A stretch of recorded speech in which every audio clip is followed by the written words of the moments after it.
বিভিন্ন বৈজ্ঞানিক গবেষণায় দেখা গেছে 21 দিন থেকে শুরু করে 30 দিন পর্যন্ত আপনি যদি একই কাজ করেন তাহলে সেটা আপনার অভ্যাসে পরিণত হবে। কিন্তু আমরা রমজান মাসের 30টা রোজা করি এবং 5 ওয়াক্ত নামাজ আদায় করার পরেও চাঁদ রাতে গিয়ে সেই আবার আগের আমিতে ফিরে আসি। আমরা হয়তোবা নেশায় লিপ্ত হয়ে যাই কিংবা হারাম কাজের সাথে আবার জড়িত হয়ে যাই। আমরা রমজান শেষ হতে না হতেই ফিরে আসি সেই আবার আগের আমিতে। সবথেকে কঠিন সত্যটা এখানেই যে আমরা আসলে রমজান মাসটাকে বুঝতেই পারি নাই। আমরা ভাবি শুধু না খেয়ে থাকার নাম বোধহয় রোজা, কিন্তু ব্যাপারটা কিন্তু আসলে এরকম না। Let me clear this. Ramzan মাস মেইনলি আমাদেরকে 3টা জিনিস শেখানোর জন্য আসে। Number 1, time management. Number 2, habit transformation. And number 3, most important, it's journey of spiritual. এই 3টা জিনিসকে আজকে আমরা টোটালি ব্রেকডাউন করে দেখার চেষ্টা করব। তার আগে আপনার কাছে একটা কোশ্চেনটা খুবই হাস্যকর লাগতে পারে আপনার কাছে। দেখেন, রমজান মাস চলছে, সবাই রোজা রাখছে এবং মসজিদে গিয়ে নামাজ পড়ছে, কিন্তু এই রমজান মাসে কিন্তু আমাদের বাংলাদেশে দুর্নীতি কমে যাচ্ছে, ব্যাপারটা এমন না। দুর্নীতির মতনই আছে, খারাপ কাজগুলো খারাপ কাজের মতনই চলছে, মানুষজন শুধু রোজা রাখছে। আপনি দেখেন, বাজারে একজন সবজি বিক্রেতা সে পর্যন্ত দুর্নীতির সাথে জড়িত হয়ে যাচ্ছে। সে বাজারের সেই সবজিটার দাম বেশি দিচ্ছে। এর ফলে একজন রোজাদার মানুষ হয়তোবা সেই জিনিসটা কিনে খেতে পারছে না, রাইট? সো এখানে কিন্তু জাস্ট আমরা না খেয়ে রোজা রাখলাম আর মসজিদে গিয়ে নামাজ পড়লাম, এই পর্যন্তই সীমাবদ্ধতা নাই এই রোজার মধ্যে। আমরা যদি ফার্স্ট জিনিসটা দেখি, টাইম ম্যানেজমেন্ট, এখানে আপনি দেখতে পারবেন যে আমাদের হচ্ছে যে সন্ধ্যার সময় খেতে হয়, ইফতার করতে হয়, এবং সাহারির সময় হচ্ছে যে আমাদেরকে উঠে সেহরি করতে হয়। কিন্তু আপনি দেখেন, আমরা কিন্তু সেহরির সময় উঠে সেহরি করি, ব্যাপারটা এরকম হয় না। আমরা কি করি, ইফতার করার পরে বাইরে গিয়ে কিছুক্ষণ আড্ডা দিয়ে এসে আমরা ঘরে বসে রিল দেখা শুরু করি এবং রিল দেখতে দেখতে দেখতে দেখতে কিভাবে সময় চলে যায় আমরা একদম কেয়ারই করি না। মানে জাস্ট আগের আমিটার মতনই সবকিছু করছি, না খেয়ে থাকার উদ্দেশ্যে শুধু সেহরিটা খাচ্ছি। কিন্তু তার আগে যে তাহাজ্জুদ আছে, এইটা খুবই খুবই ইম্পর্টেন্ট একটা নামাজ। এই নামাজটার সাথে আপনার স্পিরিচুয়াল আধ্যাত্মিকতার একটা সম্পর্ক রয়েছে। সো আমরা কিন্তু এগুলো কোনো কিছু করছি না, আমরা শুধুমাত্র সেহরি খাওয়ার উদ্দেশ্যে রাত জেগে ফোনে রিলস ভিডিও দেখছি, তাই না? কিন্তু ব্যাপারটা তো শুধু এতটুকুর মধ্যে সীমাবদ্ধতা না। সো এইখানে আমরা কি কাজ করছি? টাইম ম্যানেজ করার জন্য আমরা না ঘুমিয়ে সারা রাত পার করে দিচ্ছি রিলস দেখে। কিন্তু টাইম ম্যানেজমেন্ট নিয়ে আমাদের সবথেকে যে ভুল কনসেপ্টটা, আমরা চেষ্টা করি যে আমরা টাইম ম্যানেজ করব। কিন্তু টাইম আসলে ম্যানেজ করার কোনো জিনিস না। আপনি যদি দেখেন, আপনি টাইমকে ধরতে পারেন না, ছুঁতে পারেন না, টাইমকে দেখতে পারেন না। টাইম একটা কনসেপ্ট মাত্র, রাইট? তো এইখানে আপনি টাইমকে কিভাবে ম্যানেজ করবেন? আপনার টাইমকে আসলে ম্যানেজ করা যায় না। আপনার নিজেকে ম্যানেজ করতে হবে টাইমের থ্রুতে। এখানে কত পারফেক্টলি 5 ওয়াক্ত নামাজ দেওয়া হয়েছে আমাদের জন্য। আমরা হচ্ছে যে নামাজও অনেকে পড়ি না, শুধু না খেয়ে রোজাটাই রাখি। অনেকে নামাজ পড়লেও দেখা যায় যে জাস্ট নামাজের 5 মিনিট আগে গিয়ে সে নামাজ পড়লো। নামাজের কোনো ধরনের আধ্যাত্মিকতা সম্পর্কে তার কোনো ধারণা নেই। সে শুধু ভাবে যে এরকম অভিনয় করলেই বোধহয় নামাজ হয়। এই জিনিসটাকে আমি অ্যাপ্রিশিয়েট করি যে একজন মানুষ অভিনয় করে হলেও আল্লাহকে হয়তোবা খুশি করার চেষ্টা করছে। কিন্তু নামাজটা শুধু এরকম না। আমরা চেষ্টা করি যত দ্রুত নামাজটা পড়ে আমরা আবার আমাদের কাজে ফিরে যেতে চাই। কিন্তু এইখানে আমাদের মাইন্ডসেটটা থাকা উচিত এরকম যে আমরা কত বেশি সময় নিয়ে নামাজটা পড়তে পারি এবং আমাদের রবের সাথে, আমাদের আল্লাহর সাথে আমরা কত বেশি কানেকশন বিল্ড করতে পারি। একদম সহিভাবে আপনি যদি 2 রাকাত নামাজও পড়তে চান, এমনও সময় লাগতে পারে যে আপনার 2 রাকাত নামাজ পড়লে আপনার 20 মিনিট সময়ের উপরে লাগতে পারে। নামাজ পড়ার সঠিক নিয়ম, কিভাবে নামাজ পড়তে হয়, এগুলো আপনি যদি ইউটিউবে ভিডিও দেখেন তাহলেই অনেক ধরনের কনসেপ্ট আপনি বুঝতে পারবেন। কিন্তু আপনি যখনই নামাজ পড়তে যাবেন, তখনই শয়তানের মেইন কাজ হচ্ছে আপনাকে সে যাতে নামাজের মধ্যে অমনোযোগী করে তোলে, রাইট? তো আপনি কি করবেন মনোযোগ ধরে রাখার জন্য? আপনি শয়তানের সাথে গ্যাঞ্জাম বাজিয়ে দিবেন একটা। আপনার প্ল্যান থাকবে যে শয়তান যতবার আপনার নামাজের মধ্যে বিভিন্ন ধরনের খেয়াল এনে দিবে, ততবার আপনি হচ্ছে যে নতুন করে সূরা পড়া শুরু করবেন। ধরেন আপনি সূরা ফাতিহা পড়ে হচ্ছে যে অন্য সূরা পড়া শুরু করেছেন, এর মধ্যে আপনার মাথায় খেয়াল চলে এসেছে যে আপনার বাসায় হচ্ছে যে বাজার নিয়ে যেতে হবে, সেখানে টমেটো নিয়ে যেতে হবে। সো এটা যখনই আপনার মধ্যে খেয়াল এসেছে, আপনি তো বুঝতে পেরেছেন যে আপনার ধ্যানটা আসলে নষ্ট হয়ে গেছে আল্লাহর সাথে। সো আপনি কি করবেন? আরেকটা নতুন সূরা শুরু করবেন। তারপরে সেইম যদি হয়, এরকমভাবে আপনি একটার পর একটা কন্টিনিউ সূরা পড়া শুরু করতে থাকবেন। যেই পর্যন্ত আপনি নিজে আসলে ফিল করবেন যে না, এই এই এই সূরাটা আমি পড়েছি কিন্তু আমার মধ্যে কোনো ধরনের ডিস্ট্রাকশন আসে নাই। সেই পর্যন্ত আপনি কন্টিনিউয়াসলি এভাবে কাজ করতে থাকবেন।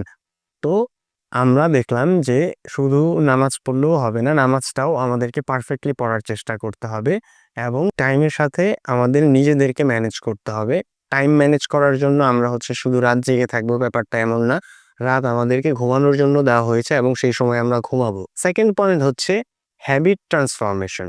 সো হ্যাবিট ট্রান্সফরমেশনটা ব্যাপারটা কি? যে আমি হচ্ছে যে প্রচণ্ড পরিমাণে রিলস দেখি, এটা আমার একটা খারাপ অভ্যাস। এবং রমজান মাসে আমি চেষ্টা করব রিলস না দেখে অনেক ধরনের পডকাস্ট ভিডিও দেখার, কিংবা আমি হচ্ছে যে বিভিন্ন সূরার অর্থ শুনবো এবং সেই অর্থগুলো শানে নজুল বোঝার চেষ্টা করব। এই ব্যাপারগুলো আমরা করতে পারি এবং রিলকে অ্যাভয়েড করতে পারি। সো আমরা কিন্তু এখানে রিল অ্যাভয়েড করছি না, আমরা সেম কাজ করছি। আমরা জাস্ট না খেয়ে রোজাটা রাখছি এবং রিলের মতন রিল চলছে। রিলের মধ্যে কত ধরনের ভিডিও চলে আসে যেগুলো আসলে রমজান মাসে দেখা পাপের মধ্যে পড়ে। কিন্তু তারপরেও হচ্ছে যে আমরা রিলই দেখছি। কিন্তু ব্যাপারটা তো তাহলে আমরা আমাদের হ্যাবিট চেঞ্জ করতে পারলাম না, তাই না?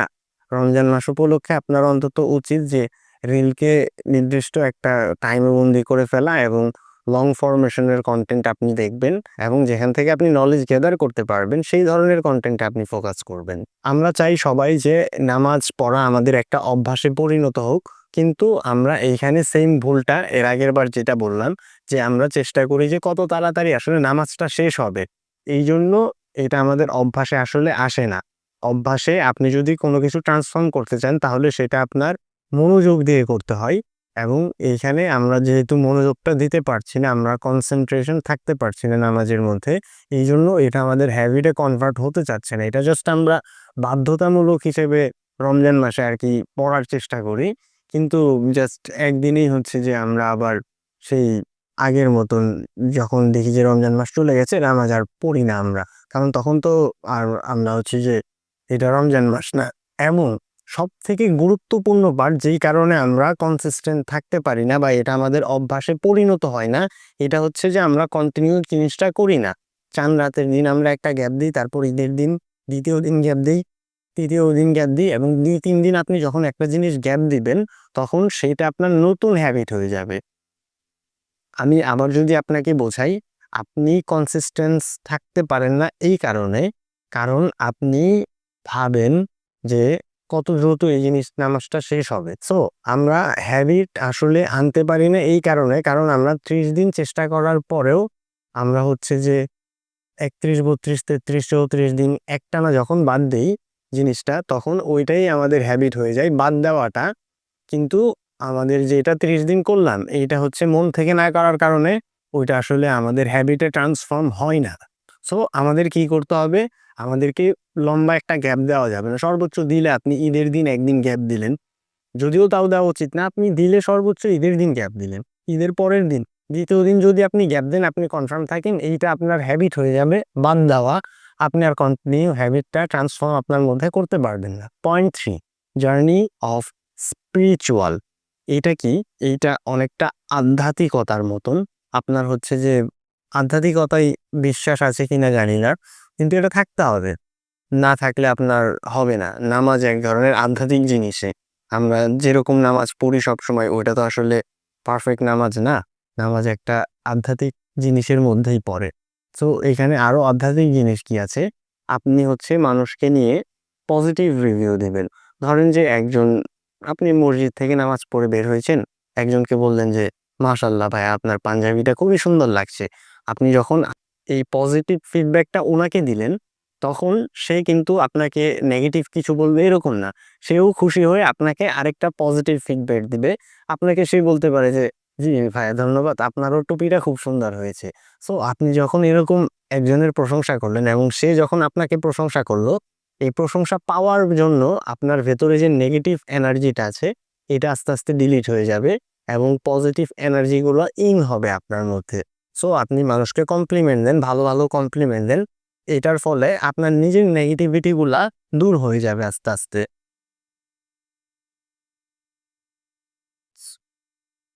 বেশি বেশি দান করেন। দান করার মধ্যেও কিন্তু ব্যাপক একটা আধ্যাত্মিকতার ব্যাপার আছে। এরকম না যে আপনার সামর্থ্য থাকতে হবে, তারপরে আপনি দান করবেন। তাহলে এটা আধ্যাত্মিকতার মধ্যে পড়ে না। হয়তোবা আপনি হচ্ছে যে মুরগির মাংসই খাচ্ছিলেন, কিন্তু সেইখান থেকে আপনি হাড়গুলো হচ্ছে যে পরিপূর্ণভাবে না খেয়ে আপনি কুকুরকে দিয়ে দিলেন। এটা কিন্তু কাইন্ড অফ একটা দানের মধ্যে পড়ে এবং এই জিনিসগুলা করার মধ্যে আপনি ছোট শিশু বাচ্চাকে হচ্ছে যে রেল লাইনের পাশে বসে আছে, তাকে আপনি একদিন ইফতার করালেন। এরকম ছোট, ছোট যেই উপকারগুলো আছে মানুষকে আপনি করবেন বা দান করবেন, এগুলো করার ফলেও আপনার মধ্যে একটা স্পিরিচুয়াল কানেকশন তৈরি হবে এবং আপনি ফিল করতে পারবেন যে আপনার খুবই প্রসিদ্ধ লাগছে, ভালো লাগছে, ফ্রেশ লাগছে। ভেতর থেকে নেগেটিভ এনার্জি গুলো চলে যাবে এবং আপনি পজিটিভ থাকতে পারবেন। আপনি ভালো কাজ করার চেষ্টা করবেন। ভালো কাজ এটাও হতে পারে যে আপনার বাসাতে বলা হয়েছে যে, "যাও বাজারে গিয়ে হচ্ছে যে টমেটো কিনে নিয়ে আসো বা সিম কিনে নিয়ে আসো।" কোনো একটা কাজের হুকুম দেওয়া হয়েছে আপনাকে। আপনি সবসময় কি করেন? সবসময় বলেন যে, "আমি যেতে পারবো না, আমি গেম খেলছি এখন। আমার ভালো লাগে না।"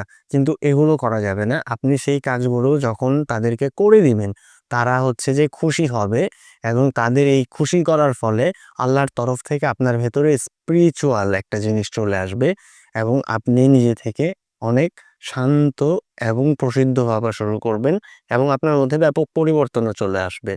সো এই ৩ টা পয়েন্ট মূলত যেই পয়েন্টগুলো আমরা মেইনটেইন করি না, এইজন্য রমজান মাস আসলেও আমরা হচ্ছে যে ওরকমভাবে নিজেদেরকে পরিবর্তন করতে পারি না। সো আপনি যদি চান রমজান মাসে নিজেকে পরিবর্তন করতে এই বিষয়গুলো আপনাকে মেইনটেইন করতে হবে। তাহলেই আপনি সাকসেস হতে পারবেন।